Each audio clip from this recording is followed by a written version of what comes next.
हम लोग आज करेंगे चैप्टर नंबर 2 काइनेमेटिक्स के शॉर्ट क्वेश्चंस। अस्सलाम वालेकुम and welcome to online study. Okay, first question है define scalar and vector quantities. इसका आंसर आप दो तरीके से लिख सकते हैं। एक तो यह है जो मैंने यहाँ पर आपको नोट करवा दिया। स्केलर क्वांटिटीज वो होती हैं जिनके अंदर जस्ट आपको एक नंबर चाहिए होता है जिसको मैग्नीट्यूड कहते हैं, और इसकी एग्जांपल आप जस्ट 5 किलोग्राम लिख लें। और दूसरी है वेक्टर क्वांटिटी जो मैग्नीट्यूड के साथ साथ एक डायरेक्शन भी उसमें ज़रूरत होती है। ठीक है, एग्जांपल है उसकी, आप जस्ट फोर्स लिख लें 20 न्यूटन ईस्ट। एक तो यहाँ से आप नोट करेंगे, दूसरे आप नोट कर सकते हैं अपनी बुक के पेज से। ओके, आप अपनी बुक का पेज ओपन करेंगे जहाँ पर स्केलर्स एंड वेक्टर क्वांटिटीज के बारे में लिखा हुआ है, पेज नंबर 28। अब यहाँ पर जो येलो बॉक्स है इसके अंदर स्केलर की डेफिनेशन लिखी हुई है, 2.1 ये क्वेश्चन है, और साथ ही आपको ये जो रेड कलर में अंडरलाइन हुआ है magnitude includes a number and appropriate unit, ये लिखेंगे आप। और इसी पैराग्राफ के नीचे आएंगे, ये उसकी एग्जांपल होगी, 5 metre plus 3 metre is equal to 8 metre. तो ये स्केलर का पूरा एक आंसर बन जाएगा। नेक्स्ट है कि वेक्टर क्वांटिटी के लिए आप ये वाला जो नेक्स्ट येलो बॉक्स है उसको नोट करेंगे, डिफाइन, और जो रेड में अंडरलाइन हुआ एरिया आपने उसको देखना है, और यहाँ पर आप हेडिंग दे देंगे एग्जाम्पल की। तो ये आपकी एग्जाम्पल अगली तीसरी लाइन तक चली जाएगी, यहाँ नॉर्थ तक आप कर लें। ठीक है, अगर डिफाइन स्केलर्स एंड वेक्टर्स है आप अलग से भी लिख सकते हैं क्योंकि डिफाइन लिखा हुआ है। अगर डिफरेंशिएट हो तो आपने हमेशा एक दरमियान में लाइन लगानी है, और एक तरफ हेडिंग आप स्केलर्स की देंगे और एक तरफ आप हेडिंग वेक्टर्स की भी देंगे। और यहाँ पर अगर आप डेफिनेशन लिखेंगे इधर भी, और बाकी आपको पता है कि एग्जांपल्स दोनों की होंगी और जो यूनिट जो लिखने का तरीका वो भी होगा। नेक्स्ट हमारा क्वेश्चन है give 5 examples each for the scalar and vector quantities. इसका आंसर भी पेज नंबर 29 पर है। जो चीजें आपको ग्रीन में नजर आ रही हैं ये एग्जांपल्स हैं, स्केलर की ये एग्जांपल्स हैं, like distance, length, time, speed, जिसमें कोई डायरेक्शन नहीं है। ये आप यहाँ जहाँ तक आपको ग्रीन नजर आ रहा है यहाँ तक कर लें। और नेक्स्ट जो थी वेक्टर की एग्जांपल्स, तो ये जो पैराग्राफ येलो बॉक्स के नीचे है ये यहाँ से लेके अगली हाफ लाइन तक आप कर लें। नेक्स्ट है head to tail rule for the addition of vectors. अगर आप बुक से करते हैं तो वो आई थिंक सो लेंथी हो जाएगा, तो आप यहाँ से आंसर उसका नोट कर लें और लिख लें कि हेड टू टेल रूल में व्हेन एडिंग टू वेक्टर्स, ये जो सेकंड वेक्टर की टेल है वो फर्स्ट के हेड से स्टार्ट होती है एंड सो ऑन, रिजल्टेंट में थोड़ा सा डिफरेंट होता है। अब ये यहाँ से उसका नोट करेंगे detail head to tail rule की डेफिनेशन, और उसके बाद आप और एग्जाम्पल में अब ये वाली एग्जाम्पल ड्रॉ करेंगे। ये आप जस्ट पढ़ लें, ये जहाँ पर लिखा हुआ है हेड टू टेल रूल, इसको बेशक आप याद मत करें। एग्जाम्पल में आप ये वाली लाइन लिखेंगे जो ऊपर शो हो रही है, ठीक है। उसके बाद आपने इस तरफ ये डायरेक्शन ड्रॉ कर लेनी है, ये वाली, ठीक है। उसके बाद आप यहाँ से ये कुछ भी नहीं करेंगे और ये आप ऐड करेंगे, और यहाँ आप इसको अगेन समझ लें कि ईस्ट है ना, तो एक वेक्टर आपने ड्रॉ करना है ईस्ट की तरफ, और यहाँ पर उसका हेड है, तो सेकंड वेक्टर की ये टेल है, ये यहाँ से स्टार्ट हो रहा है नॉर्थ की तरफ। ये देखें कि इस डायरेक्शन में नॉर्थ है, तो हमने अगला vector 3 metre towards the north किया है, और इसकी टेल फर्स्ट के हेड के साथ है, और ये दो ही वेक्टर्स थे, इनको ऐड करने के लिए थर्ड जो लाइन ड्रॉ की, ये आप डॉटेड नहीं, आप जस्ट स्ट्रेट लाइन ड्रॉ करेंगे, ठीक है। और इसका स्टार्ट जो है फर्स्ट की टेल, और जो लास्ट पोर्शन है वो सेकंड वेक्टर के हेड के साथ मैच करेगा। ये हमारा रिजल्टेंट वेक्टर है। एक चीज जो आपने नहीं भूलनी वो ये है कि स्केल आपने बनाना है कि 1 metre is equal to 1 centimetre, तो 4 मीटर के लिए आप 4 सेंटीमीटर लाइन ड्रॉ करेंगे और 3 मीटर के लिए आप 3 सेंटीमीटर लाइन ड्रॉ करेंगे।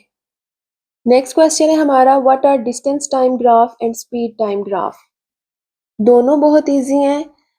स्टूडेंट्स को थोड़ी सी ये चीज़ मुश्किल लग सकती है, लेकिन मैं आपको समझा देती हूँ कि देखें डिस्टेंस टाइम में आपने एक तरफ लेना है डिस्टेंस और एक तरफ लेना है टाइम। अब ये जो साइड पे आपको डायग्राम नज़र आ रही है, तो यहाँ पर आपने देखा है कि एक्स एक्सिस जो है उसके ऊपर लिया है मैंने टाइम, और वाई एक्सिस पे मैंने लिया है डिस्टेंस। डिस्टेंस को अक्सर स्टूडेंट्स डी से रिप्रेजेंट करते हैं। ये डी जो है ये डिस्टेंस नहीं है, ये डिस्प्लेसमेंट के लिए यूज़ होता है। एस जो है ये डिस्टेंस के लिए यूज होता है, इस चीज में आपने कंफ्यूज नहीं होना। इसलिए यहाँ पर मैंने एस मीटर्स में ले लिया और टाइम सेकंड में, ये खुद से एग्जांपल बनानी है आपने। बुक वाली भी नोट कर सकते हैं लेकिन ये इजी है, ये मैंने आपके लिए बनाई है। तो ये डिस्टेंस टाइम ग्राफ में एक ग्राफ बनता है जो कि डिस्टेंस और टाइम के दरमियान का रिलेशन शो करता है। ठीक है, यहाँ पर मैंने एग्जांपल में दिया अ straight line shows uniform speed. तो वैसे भी डिस्टेंस ओवर टाइम स्पीड ही कहलाता है, तो इसलिए यहाँ पर ये यूनिफॉर्म स्पीड का भी नाम यूज हुआ है। और यहाँ पर आपने क्या करना है कि इक्वल डिस्टेंस पे आपने 1 2 3 4 5 सेकेंड्स का टाइम नोट करना है और वाई एक्सिस के ऊपर यहाँ पर आप डिस्टेंस नोट कर लेंगे मीटर्स में, 5 10 15 20 25। तो 1 से लाइन आपने बढ़ानी है और 5 से लेके जानी है ऊपर। तो इसी तरह से 2 को 10 से, 3 को 15, तो लास्ट तक आपने ऐसे ही मैच करना है। और ये जो डॉटेड पॉइंट्स नज़र आ रहे हैं इनको आप स्ट्रेट लाइन से ज्वाइन कर देंगे तो ये हमारी यूनिफॉर्म स्पीड का ग्राफ बन जाएगा। ये वो एग्जांपल है जो आप ने खुद से भी बना सकते हैं, ये बुक में होना ज़रूरी नहीं है। अब देखिए नेक्स्ट जो है ना हमारा वो है स्पीड टाइम ग्राफ। तो जाहिर है ये वो ग्राफ है जो स्पीड और टाइम के बीच का रिलेशन दिखाएगा। सेम वैसे ही है, चूंकि मैंने एग्जांपल यहाँ दी है a horizontal line showing constant speed. तो यहाँ पर आपने एक्स एक्सिस पे बना लेना है टाइम, वो भी सेकंड्स में। जैसे 1 2 3 4 5 इक्वल डिस्टेंस पे आप लिख लेंगे। अब यहाँ पर चूंकि हमने कांस्टेंट स्पीड बोला है, स्पीड का यूनिट भी लिख दिया, तो स्पीड हम कहते हैं कि चाहे 1 सेकंड था तो हमने देखा गाड़ी 5 मीटर पर सेकंड के स्पीड से चल रही थी। इसी तरह सेकंड, थर्ड, फोर्थ सेकंड तक भी गाड़ी की स्पीड चेंज नहीं हुई। इसलिए आप वाई एक्सिस पर जस्ट एक वैल्यू नोट करेंगे और 1 को हम 5 तक लेके जाएंगे, इसी तरह 2 को भी, और इसी तरह सारी वैल्यूज हमारी 5 तक ही जाएंगी। और एंड पे आप इसको एक लाइन से ज्वाइन कर देंगे जो हॉरिजॉन्टल है, जो कि पैरेलल है टू द एक्स एक्सिस। इसका मतलब ये है कि स्पीड नहीं बढ़ रही, टाइम वो बढ़ता जा रहा है। तो ये कौन सी स्पीड हुई फिर? कांस्टेंट स्पीड हुई। नेक्स्ट क्वेश्चन है कि falling objects near the earth have the same constant acceleration, does this imply that heavier objects will, वो कहते हैं कि अगर आप एक भारी चीज गिराएंगे और एक हल्की चीज गिराएंगे तो क्या वो एक ही टाइम पे ज़मीन पे पहुंचेंगी? तो होना तो ऐसे ही चाहिए कि एक ही टाइम पे ज़मीन पे पहुंचनी चाहिए, लेकिन ऐसा नहीं होता, आपने भी ऑब्जर्व किया है। उसकी वजह है एयर रेजिस्टेंस, कि एयर रेजिस्टेंस की वजह से कोई चीज़ ज़मीन पर जल्दी और कोई देर से पहुंच सकती है। अगर एयर रेजिस्टेंस नहीं होगी तो हैवियर और लाइटर ऑब्जेक्ट इक्वल टाइम पे ही ज़मीन पर आके गिरेंगे। ठीक है, इसके टॉपिक को समझने के लिए आप एक वीडियो है टर्मिनल वेलोसिटी, आप उसको देखेंगे तो आपको ये क्लियर हो जाएगा कॉन्सेप्ट। ओके, यहाँ पर एग्जाम्पल में है कि a stone and an iron ball fall with the same acceleration in the free fall. अब यहाँ पर जो है ना ये चीज इंपॉर्टेंट है, एयर रेजिस्टेंस इज नेग्लेक्टेड, यानी अगर हवा नहीं रोकती किसी चीज को जमीन पे आने के लिए तो वो चीज हैवी है या लाइट है, इक्वल टाइम पे जमीन में पहुंचेगी। क्यों? क्योंकि अर्थ की जो एक्सेलरेशन ड्यू टू ग्रेविटी है वो सबके लिए सेम है। और ये आप इसकी एग्जांपल दे सकते हैं।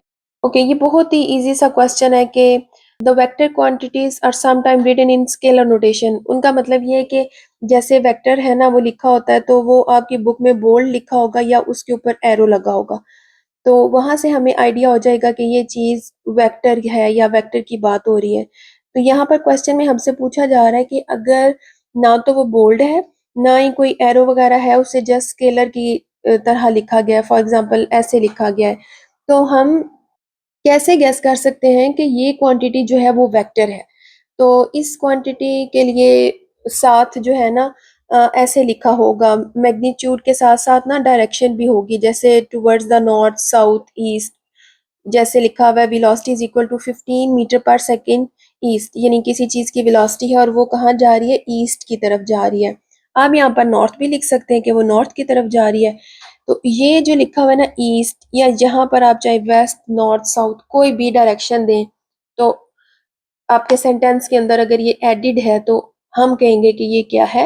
Vector quantity. नेक्स्ट क्वेश्चन है, ये थोड़ा आपको ट्रिकी लगेगा, आपने इसको गौर से समझना है। A body is moving with uniform speed, एक बॉडी है, बॉडी मतलब एक कार है और वो यूनिफॉर्म स्पीड के साथ ट्रेवल कर रही है। यूनिफॉर्म स्पीड का मतलब ये होगा कि वो फॉर एग्जांपल हम कहते हैं कि वो 20 मीटर्स का डिस्टेंस 1 सेकंड में तय कर रही है, तो आप चाहे 40 60 80 सेकंड जब भी देखें ना, तो उसकी स्पीड सेम ही रहे, चेंज ना हो, गाड़ी तेज और आहिस्ता ना हो। ठीक है, तो कहते हैं कि अगर स्पीड जो है वो यूनिफॉर्म है, चेंज नहीं हो रही, तो क्या वेलोसिटी भी चेंज नहीं होगी? तो देखिए रियल लाइफ में तो ज़ाहिर है इस तरह पॉसिबल नहीं है, क्योंकि गाड़ी जो है वो हमेशा स्ट्रेट लाइन में ट्रैवल नहीं कर रही होती, बल्कि गाड़ी ने मोड़ भी काटने होते हैं। ठीक है, रास्ते इस तरह के होते हैं, तो डायरेक्शन चेंज होती रहती है, इसलिए नॉट ऑलवेज वेलोसिटी यूनिफॉर्म उस वक्त हो सकती है जब डायरेक्शन और स्पीड ये कांस्टेंट हो, लेकिन डायरेक्शन कांस्टेंट नहीं हो सकती। फॉर एग्जांपल अगर स्पीड कांस्टेंट हो भी जाए, डायरेक्शन बदलती रहेगी। अगर डायरेक्शन बदलती है तो वेलोसिटी भी चेंज होती है। ठीक है, और इसके एग्जांपल आप देंगे अ car moving in a circular path, और साथ ही आप वीडियो देखें। यहाँ पर आपको जो गाड़ी नज़र आ रही है, ये देखें, अगर इसकी स्पीड यूनिफॉर्म भी है, लेकिन चूंकि ये गाड़ी ट्रैक के ऊपर अपना रास्ता चेंज कर रही है, तो हम बोलेंगे कि गाड़ी यूनिफॉर्म स्पीड से ट्रैवल तो ज़रूर कर रही है, लेकिन इसकी वेलोसिटी यूनिफॉर्म नहीं है। नेक्स्ट क्वेश्चन भी थोड़ा इसी स्टाइल का है। Is it possible for a body to have acceleration when moving with constant velocity? Velocity change नहीं हो रही, तो ये चेक करना है कि एक्सेलरेशन है या नहीं। फर्स्ट हम उसका फॉर्मूला चेक करते हैं कि एक्सेलरेशन का मतलब होता है change in velocity over time. तो जब वो कहने की वेलोसिटी चेंज नहीं हो रही, अगर वेलोसिटी चेंज नहीं हो रही, ऑफ कोर्स फिर एक्सेलरेशन नहीं होगी। तो आंसर है a body moving with constant velocity has zero acceleration because neither its speed और डायरेक्शन। वेलोसिटी कब चेंज होती है? जब किसी चीज की डायरेक्शन चेंज होती है। तो जब वेलोसिटी चेंज नहीं हो रही, डायरेक्शन चेंज नहीं हो रही, इट मीन्स कि गाड़ी में एक्सेलरेशन भी नहीं हो रही। तो इसके एग्जांपल है a car moving in a straight line at 20 metre पर सेकेंड। यानी स्ट्रेट लाइन का मतलब है कि गाड़ी की वेलोसिटी चेंज नहीं हो रही बिकॉज डायरेक्शन चेंज नहीं हो रही, तो उसमें एक्सेलरेशन जीरो होगी। इसके लिए भी आप वीडियो देखें।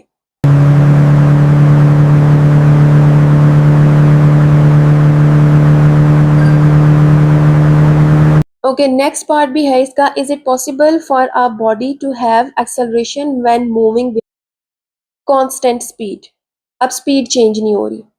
अच्छा, ये कॉन्सेप्ट आपने बहुत गौर से समझना है। देखिए लिखा हुआ है कांस्टेंट स्पीड, तो स्पीड क्या होती है? स्पीड होती है कि डिस्टेंस ओवर टाइम, के जितना डिस्टेंस गाड़ी ट्रैवल करती है, फॉर एग्जांपल 1 सेकेंड के अंदर अगर वो 20 मीटर डिस्टेंस ट्रैवल करती है, तो अगले जो सेकंड सेकंड 2 सेकंड होंगे तो उसमें वो 40 करेगी। अगर 3 सेकंड है तो वो 60 करेगी। आप इसको देखें तो हर दफ़ा अगर हम इसको कट करें, तो अब हमारा आंसर 20 आ रहा है, यहाँ भी 20 है। ठीक है, तो इसको कहेंगे हम कांस्टेंट स्पीड। अब यहाँ पर ये पूछा जा रहा है कि क्या एक्सेलरेशन हो सकती है? तो देखें, गाड़ी बेशक कांस्टेंट स्पीड के साथ ट्रैवल कर रही है, लेकिन अगर वो डायरेक्शन अपनी चेंज करती है किसी सर्कुलर पाथ में, या जैसे हम किसी गोल चक्कर से गाड़ी को गुजारते हैं, तो गाड़ी की डायरेक्शन देखें चेंज है, लेकिन अगर उसकी स्पीड कांस्टेंट है और डायरेक्शन चेंज हो रही है, इसका मतलब है कि उसमें एक्सेलरेशन होगी। तो इसकी एग्जांपल है satellite moving in a circular orbit और a car moving on a circular road.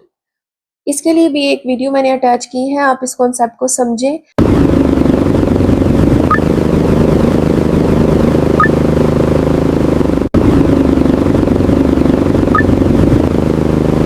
और बहुत इजी एक्सरसाइज थी, इसके क्वेश्चन को आप प्रैक्टिस करें, याद करें। नेक्स्ट वीडियो तक के लिए अल्लाह हाफिज।